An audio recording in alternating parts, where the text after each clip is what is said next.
Hello, my name's Henry, and today I'm going to be explaining how I plan revision for the last month of GCSEs. I'm also using this technique for A-levels, so if anyone's doing A-levels as well, then it would be helpful too. If you're new here, please make sure you subscribe. I do loads of videos for GCSEs at the moment. I'm going to be doing A-levels next year, just about how to revise for each subject, specific revision advice, and I'm going to continue to do so up until GCSEs and during them, so things on stress, videos like this and just any other videos. So please make sure you like this video and subscribe if you're new. And also feel free to leave any comments. I want my channel to be quite interactive, so I always respond to comments. If you have any specific questions in your revision, I did get all 9s at GCSEs and I'm predicted 3 A-stars at A-levels, so I'm happy to just give any advice I can really to help out. Okay, so firstly, my first piece of advice is do not use a revision timetable. A lot of people have asked me, they've emailed me or kind of commented, like, can you help me with a timetable? I always say I do not recommend a revision timetable. I've said this a couple of times on my channel, and I might do a video explicitly kind of making this clear, but I do not recommend a revision timetable because I think that it is very easy to not do. And I think that just demotivates you. Like if you have your day completely planned out into little subjects and sections, then I just think I never did it myself. Like I tried it a couple of times, I could never stick to it. There's always things just happen, they just crop up. You might get distracted or something might take longer. So what I would recommend instead of a timetable, which I really don't like, I never use them, is a checklist. So you've probably seen this quite a lot before if you follow my channel, but here I have a planner for this year. I got it at Cancer Research. And this is what I would recommend, is a planner or checklist or to-do list, anything like that I think is so clear of a timetable. Because what I would do is on each day, I have a couple tasks to do. So if I look at it today, the tasks I've written for myself today is Russia paper. So I'm just going to do a history paper, maths paper 2, flashcards, read and YouTube. So what I would do is I just tick it off with a red pen once I've done that.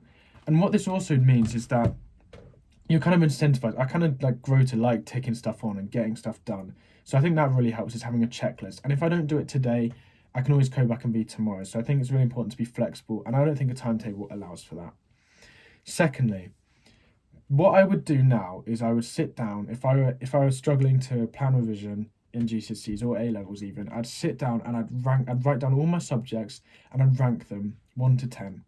So I'd firstly rank them 1 to 10 on my ability in them, so how good I think I am, and then 1 to 10 in how important they are for me.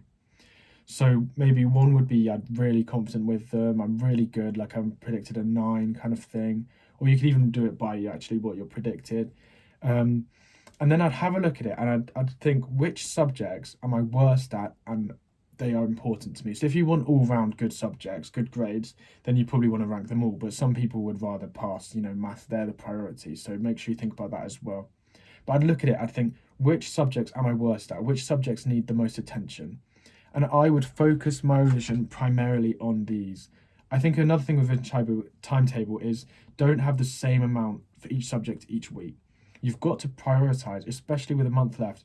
I think you've got to prioritise your revision. You've got to think about which subjects I'm worst at and target these, and which are the most important to me. And this doesn't mean neglecting the others. Don't neglect the others. That's a mistake you can make as well. It's quite a difficult balance to make, but I think you should be just about prioritizing the subjects you're worst at. So maybe an hour extra, 2 hours extra kind of thing, or maybe just do more topics of them.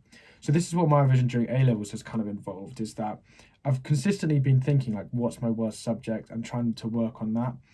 At the moment, my worst subject is maths. So what I've been doing this holiday is I've done 4 maths papers so far.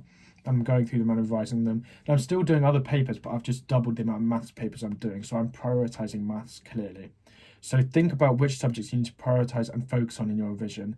And that is really important to me for advice.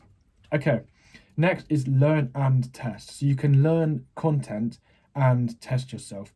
People have also commented to me, when did you memorize all your content for GCSEs? At what point did you start doing tests?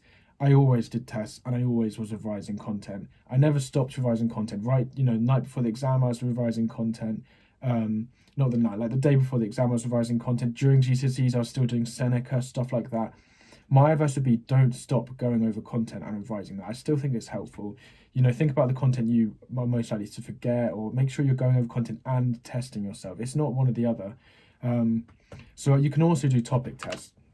I'd really recommend topic tests for science. Do loads of topic tests, especially on your weakest topics, because this allows you to prioritize that. Um, but yeah, I would be learning and doing tests as well. So I think they both go together, and you don't have to do one or the other. You don't have to just be doing all tests or all nothing until you're learning the content. I think tests also help you learn the content. So if you haven't learned all of the content yet, I'd still recommend going over tests and topic tests of the content you have learned, maybe, or maybe pick up questions that you know you've learned the content for. I think that's really important in the last month to make sure you're getting that exam practice in, which is one of the most important things for revision. So for content, I've done a video on Seneca. Seneca is what I would mainly recommend. Seneca, flashcards, YouTube are probably the three biggest things I think that will helped me learn content. So I've done a video on Seneca. Check that out if you don't know how to use it. That's how I used it. And I think this is really helpful for content. It's at some A levels too. Science, I spent a lot of my time on science doing Seneca's. History was useful for. Just check that out in my video. But that's how I'd recommend revising content for those of you that don't know. Finally, flashcards. Just make sure you're going through them. That's really important in my revision plan at the moment. I'm probably not doing enough, but I'm trying to do more. I'm aware that I need to be doing more flashcards. So to conclude, instead of a timetable, I'd have a planner, something like this. And I'd look at the subjects that are the worst, and I'd think about what I can do to learn them. So say I'm really bad at chemistry topic 3 or something. What I would do is I'd write in my planner, maybe tomorrow I'm going to do chemistry topic 3 Seneca, and then in a week's time I'd do chemistry topic 3 topic test. So that's what I would do to plan my vision, is just make it subject based on what your worst subjects are, and go through and think about what you can do to learn them. So like I said, you can learn them using Seneca, or you can test them using topic tests online, physics and maths tutor, for example. You can learn them using YouTube too. So go through, think about the topics you're worst at, write down in your planner over the next few weeks how you can kind of give yourself tasks to do. So maybe like hour and a half. You don't know how long they are, and that's why I wouldn't timetable it. That would be my advice for that. That's quite a fast-paced video. I've tried to fit in as much as I can for specific practical advice. Please remember to subscribe, leave a like and a comment. I do really appreciate all of that. And the final thing as well is I still offer a GCSE subject spreadsheet. So if anyone wants specific detailed help because what I do is I write every single topic you need to learn for most of the subjects that it works for. It doesn't work for something like English. And I can produce this for you if you want help knowing like which ones. It's £15. So feel free to email me, or there's a link in my description to my channel. I really hope that was helpful, and please also feel free to leave content suggestions or any videos you want. I do try to release them, and this video is actually a request of someone else. So thank you very much, and I hope you enjoyed the video.